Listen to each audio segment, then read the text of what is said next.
In a move that has stunned the motorsports world, towards the end of last week, the two-time World Rally Champion Kalle Rovanperä has announced his retirement from rally racing.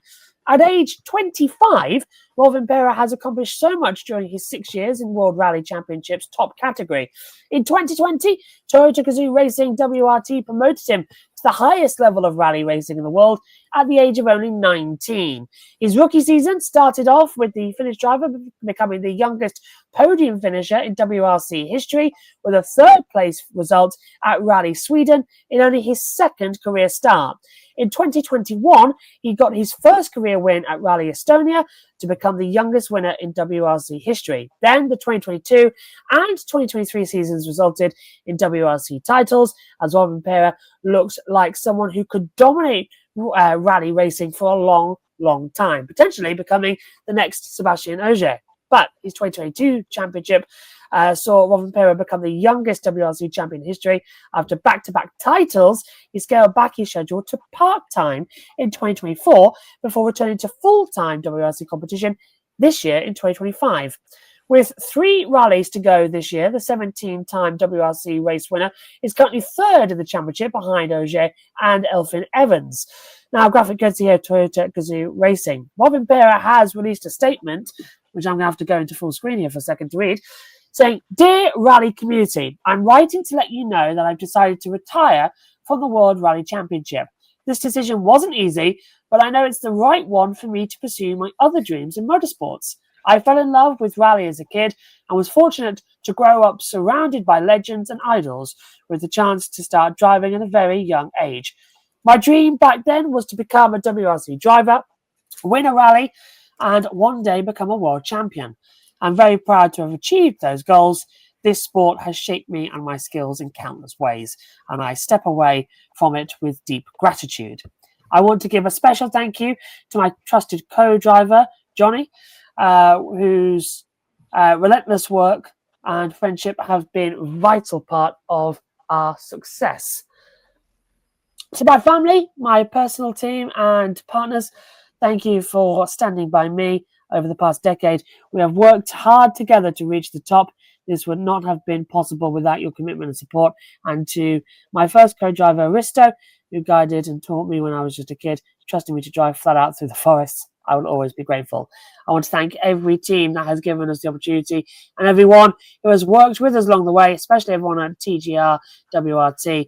Thank you for your tireless work, for believing even when things didn't go as planned, and for sharing the joy when they did. We have achieved great things together, and there is still so much to fight for in 2025. I will give my all for the rest of the season to help secure the Manufacturers' Championship and to fight for the driver's title. And most importantly, to you, my fans, thank you for your constant support and huge emotions. Seeing and feeling your passion and love has been simply unforgettable. I hope to see as many of you at the last rallies and support us until the very end. More news soon. And starting with you, Kobe, on this one, are you surprised that Rovanperä is stepping away from WRC at such a young age? And what do you think of the short career he's had? Well, when we got this news, I think it was like a few hours after our show, actually. It was during the wee hours of Thursday morning here on the East Coast. I was about to go to bed, and then I saw this bombshell that dropped that Kalle Rovanperä is going to retire from World Rally Championship. I was really surprised by this. I mean, we saw him, drop his schedule before, because he first few years of his career he was full-time, and then 2024, as you mentioned, Josh, he decided to scale down to a part-time schedule because it really seemed like he was dealing with some possible issues with burnout, with all the preparation and stuff it takes to compete in these World Rally Championship events. And he just wanted some more time for himself to have a better balance when it comes to his racing career and extracurriculars outside of racing. So that was totally understandable, although it was a little surprising that someone so young could get burned out. I mean, I would have understood it more if he would have been maybe 35, 36 years old and, just wanted to scale back. But to be in his early 20s, scale down like that and, try to pursue some other things in racing, I was a little surprised by that. And then come back in 2025 full time this year. I was thinking, yeah, he had his year to rest for the most part.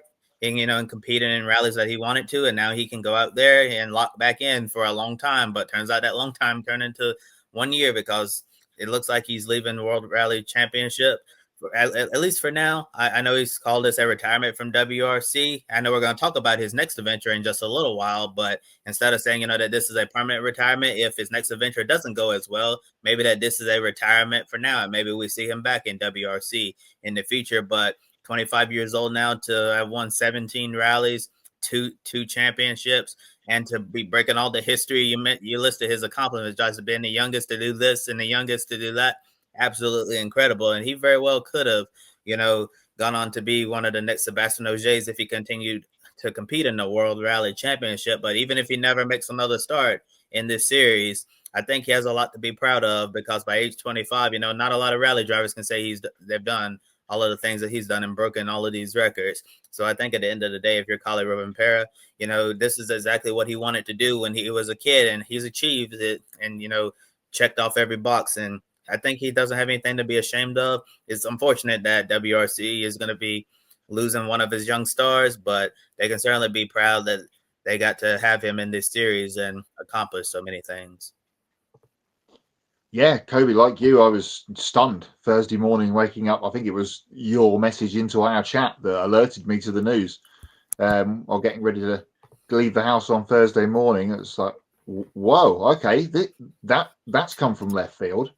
Because as you both kind of mentioned there, he took a hiatus in 2024. He only started 7 rounds last year, was off doing some drifting, and he's been in Carrera Cup Benelux, and he's done Porsche Carrera Cup Italia as well last year, amongst some other bits and pieces. He was doing some things for fun. But of the 7 rounds he started last year, he won 4 of them. And one of them, he came in to replace Sebastian Ogier at late notice after he had a crash on the recce in Latvia last year, if you remember, at the beginning of that week. And Rovanperä comes in late notice, completely cold, and ends up winning the event. He will go down as one of the stars of this era, obviously, of WRC. And the World Rally Championship is not in the same place it was in the late 90s, early noughties. That is for sure.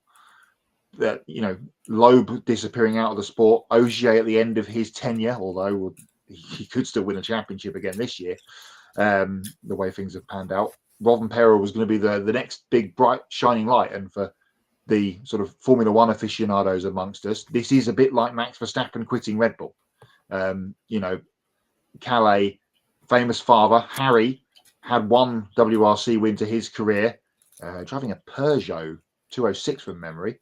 I think that was a Rally Finland off the top of my head, back in the day. And in comes this kid that's been driving around the Rovanperä farm since he was 5, coming to WRC, dominated WRC2 in 2019. As Josh, as you mentioned, in his second ever event, he was on the podium in Rally Sweden back in 2020, goes on to win 2 championships. End of 23 going into 24, he'd won those 2 titles, he'd won multiple events. He kind of had done everything. Then he takes the break, as I mentioned, still was winning every time he pretty much got in the car. The only one thing he hadn't done, I think this kind of is key in this whole story, the only thing he had not done until this summer was win his home event. And he won Rally Finland this summer, the first thing to win in front of the home fans for many, many years. A bit of a monkey on his back the last couple of years. He had crashes, winning positions or mechanicals, and hadn't got the job done. But he won it this year. And the travel of WRC, they don't have as many rounds, of course, as something like Formula One or MotoGP. But their event is a whole week. It's not just the weekend of the actual action. It's the media stuff and the wrecking of the stages and driving through them and making sure the pace. It's a long week of of the whole every event. That took its toll, I'm sure, on him, and that's one of the reasons why he stepped away to scale it back last year. But he's come back. He's won 2 events this year, and I think he's only 25. He's a double champion and a multiple rally winner, and he's still got plenty of life and career in front of him, with the backing of the world's biggest car maker, Toyota, to go. Do you want to go and try something new? Should we have a go?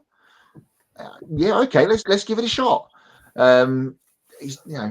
He's talented enough that he can make this work. I don't think there's many other people that will be able to switch switch pathway like this at this moment in time in sort of world motorsport. We kind of saw it with Scott McLaughlin. With me and Kobe were talking about this before we went on the air. Scotty Mack deciding to up sticks from Australia, New Zealand, and go to IndyCar, and what a job he's done. You think of Rossi, ended his bike career, has gone into car racing and done a great job. There isn't many people like this at the moment in world motorsport. Kyle Larson, of course, doing Indy 500, and it's not gone so well, but it's kind of along the same lines. Rovanperä will, if he gets in and he's fast, he's also already driven a Red Bull Formula One car in a private test at the Red Bull Ring. I'm not sure if that was last year or this, but he's had some single seater experience to some degree already. Okay, it was only testing; it's very different. Super Formula, it's going to be eye-opening for him. It's going to be a great thing to watch, a story to follow throughout next season, and then where that goes from there, which Josh, you're going to touch on next. Yeah, absolutely, because he's going to continue in his new adventures as well, because it is a super rare move that he's leaving behind the World Rally Championship, the comfort of his Toyota GR Yaris R1 rally cars you've been talking about.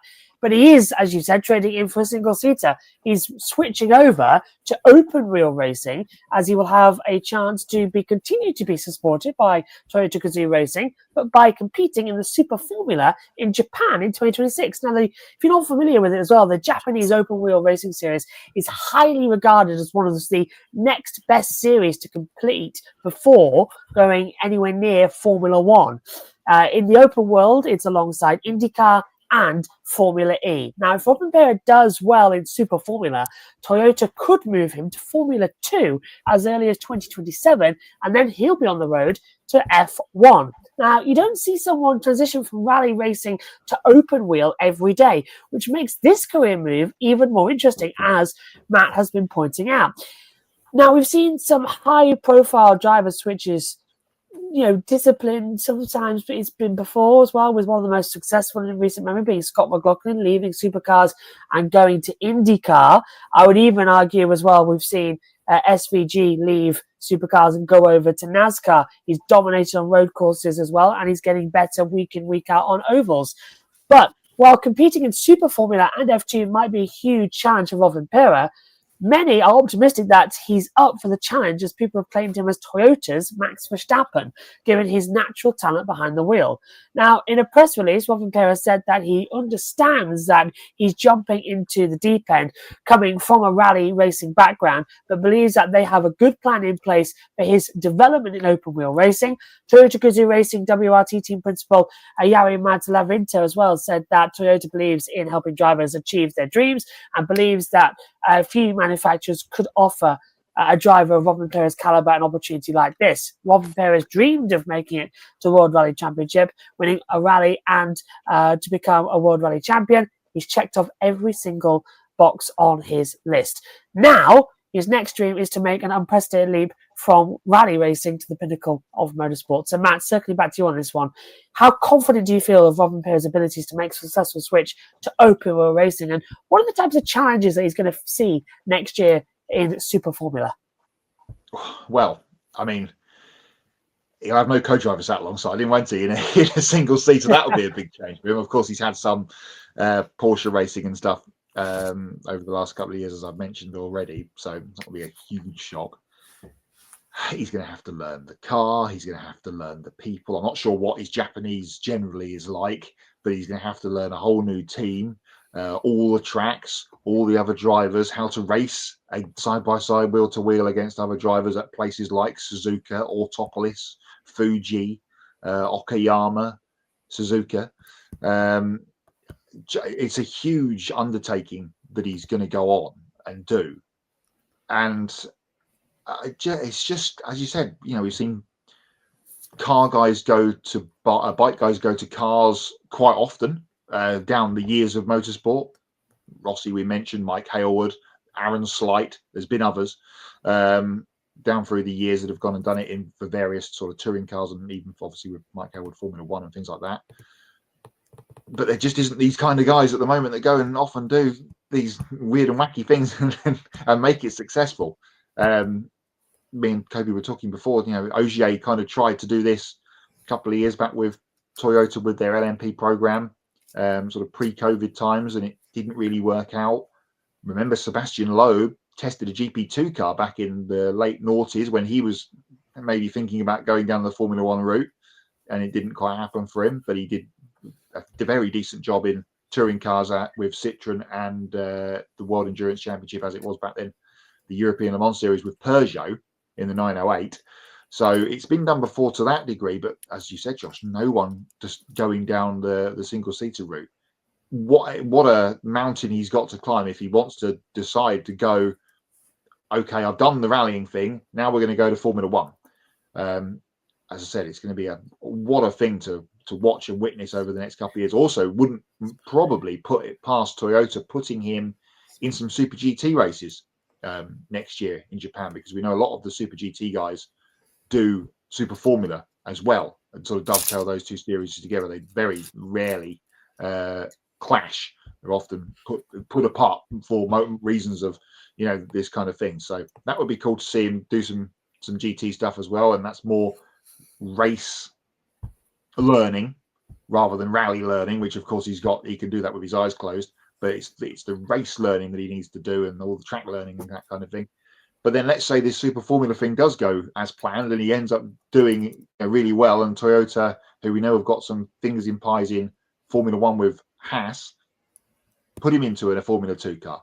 Then it's again a new car, all these new tracks, another championship. It's just, you know, something we've not seen like this, and it's just very exciting to see how it'll pan out. Yeah, Matt, really excited to see how this is going to pan out for Kalle Rovanperä. I'm always excited to see drivers switching disciplines, and hopefully, you know, since, as Josh said, you know, a lot of people consider Rovanperä the Toyota's version of Max Verstappen, and if he can live up to those expectations, wow, we might have something special on our hands right here, something special that we could watch. But I'm glad when I was reading the press release, see that he understands that, you know, I'm jumping right into the deep end. I'm jumping right into a fire pit here, because it's going to be a night and day difference compared to what he's been doing all these years so far. And Super Formula, that's an extremely competitive championship, so he's not going to be facing, you know, any slouches in that championship. Some of, you know, the top drivers they have in the series, Shosuboy, Kaku Ota, I'm sure we talked a lot about him on this show because he's been dovetailing a Super Formula program and also IMSA endurance races as well, and also recently testing IndyCar too, trying to get over here. And then Ayumu Iwaza, he was a Red Bull Junior driver. We saw him in Formula 2 as well. Tadasuke Makino, he was also in F2. And then Sasha Fenestras, he's back over in Super Formula after a stint in Formula E. So there are some really good drivers over there, and also believe have Zach O'Sullivan racing there as well. He had a stint in F2 before, you know, things didn't really end well for him in that series due to funding and all of that. But there are some really good talent that Rovanperä will be able to test himself against. The thing that's really interesting to me is the timeline here. And like you're saying, Matt, he has a lot of different things to learn next year. He has to learn how to race an open wheel car. And yeah, he does have a little experience, you know, test driving that Red Bull F1 car, but, you know, that's just testing and all of that. That's not really, you know, it's not really like doing the actual real thing. So if I'm Toyota, I know they have these winter series going on, you know, like across Asia, the Middle East, and I think also to an extent maybe Australia, New Zealand. If I'm Toyota, I'm putting Kalle Rovanperä in one of those series as soon as WRC is over. I want them to get him as much open wheel racing experience as they possibly can get before the season begins next year's Super Formula. They have plenty of time. I'm looking at next year's Super Formula calendar. The first race weekend doubleheader at Motegi is April 4th and 5th. So he has a lot of time to get some open wheel racing experience under his belt, and I think that will suit him extremely well. And there's a lot of great tracks across Japan. He'll be racing at Autopolis, Suzuka, Fuji, Motegi, and also Sugo as well. So there's going to be a lot for him to learn in 1 year. Since a couple goes right now, this Super Formula program is expected to be a 1 year thing, where we'll see him race in Super Formula, hopefully be competitive enough to prove to Toyota that he's deserving of an F2 seat in 2027. And who knows where things will go then. I know it's a lot of pressure on Rovanperä. He's going to have to basically come in as a rookie and compete for the championship. That seems like a tall order, but if Toyota believes that Rovanperä can be as good as they think he can in open wheel racing, I think that this very well could be worth the risk. Like we mentioned, you know, he's 25 years old. I know that kind of old in a way to go to Formula One, but, you know, we said the same thing about Colton Herta, who left IndyCar, who's expected to be in a Formula 2 seat in 2026. You know, I believe they're the same age I believe Rovanperä and Herta are around the same age. So although, tradition says that you have to basically be in your teens, early 20s to try to get into F1, but they're proving that the older guys can still get in there, although they're not really old. You're still young in your mid 20s, but it's nice to see some drivers, who are a little bit older still get a chance to try to do this. And I do wonder, in order for Toyota to give him the green light of this program, I wonder if Rovanperä got on a simulator and, it really blew them away, or that was like a private test somewhere that he did that we don't know about, that, he just completely shot Toyota, and they're like, yeah, we need to make the move and try to get this young Finnish racing driver on the road to Formula One. And for Rovanperä, I really hope it works out well for him, because I would think it would be a cool story to see someone switch from rally racing to open wheel and ultimately go to Formula One. I think it'll be a really fun story to follow, just like Colton Herta going from IndyCar to becoming a Cadillac test driver, and he'll be an F2 as well next year. So I think that we have a lot of great things to follow in motorsports in the 2026 and 2027. Yeah, so maybe we'll see Kalle Rovanperä shock us all and be competitive in his rookie year in Super Formula. That goes well, go to F2. If he does well in F2, then maybe, Toyota get him in Formula One, maybe with Haas, or as, been rumored, maybe we see Toyota branch off on its own, and we'll see we'll have the Toyota Gazoo Racing F1 team, because they have someone special right here in Kalle Rovanperä. It just needs to go according to plan. And if it doesn't work out for him, maybe we see him back in World Rally Championship someday. Or they also have the hypercar program. That could be another really great alternative, that Sebastian Ogier was going for. Matt, you already mentioned Ogier. Remember when he tried to make the switch to endurance racing, and although he is one of the greatest rally racers we've ever seen, his stint in sports car racing was very short and forgettable. He was not good at all. I remember looking at the sheets after those races, seeing where he was lap times wise, and he was one of the slowest drivers in the entire class. So that's something that did not work out well, but I hope it goes better for Rovanperä. And one last thing I wanted to add before I throw it back to you, Josh. Toyota have tried to move a driver, to the road to F1 before, and that's Ritamo Miata. He ended up, winning the championships in Super GT and Super Formula, and then Formula 2. It has not gone well at all for Ritamo. I thought he was going to be really special in F2, given what we saw from him in Japan, but it doesn't look like, Formula One is going to be in the cards for Miata. We might see him, go back to Japan and race in Super Formula again in the future. Maybe he'll continue being one of the top drivers over there. But the difference is, Miata, he had that open wheel racing experience from Japan, while Rovanperä, minus that Red Bull test, doesn't have any. It's going to be a really difficult maneuver and crossover. Adam, however, is wishing Kalle Rovanperä the best in Super Formula 2026. Can't wait to see how he does coming into it as well. I think we all can. And I know our friend and colleague Jake Sanson is going to be commentating on that. I think he was very happy. I was looking back to some text messages he sent me as well. He's very happy that Kalle's going in, actually, because he gets to call some of that. We'll have to make a new segment on the show next year, Kalle Watch, to see how he's getting on throughout the season. That shout, Kobe, from you there about going to do what was the Toyota Racing Series in Australia at the beginning of the year, mark that down. I think that's going to happen. I didn't even think about it until you mentioned it.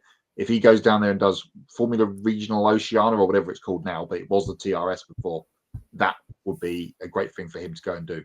Away from the prying eyes of all the general media, and go and have some races down there and just hone his racecraft. Now, you get this, Matt, but for Americans, I don't know if you had it, but how about Kalle text? Like teletext. We're going to have it scrolling across the bottom of the show each week. Yeah. I don't know. Did you have over there? Did you have teletext over there, Kirby, as well? Do you even know what I'm talking about? No, I don't. So you were spot on. That was American. Okay. I have no clue. Basically, teletext was basically like the internet homepage, but for televisions in the 80s and 90s and early 2000s. Yeah, page 404 for the latest from the Premier League. Yeah, so it's fantastic. Honestly, I remember, I love teletext. I'll send you some images coming later. And anybody watching, just Google teletext. So that's CFAX, yeah. So yeah, Google that and you'll see. CEE facts. It's fantastic.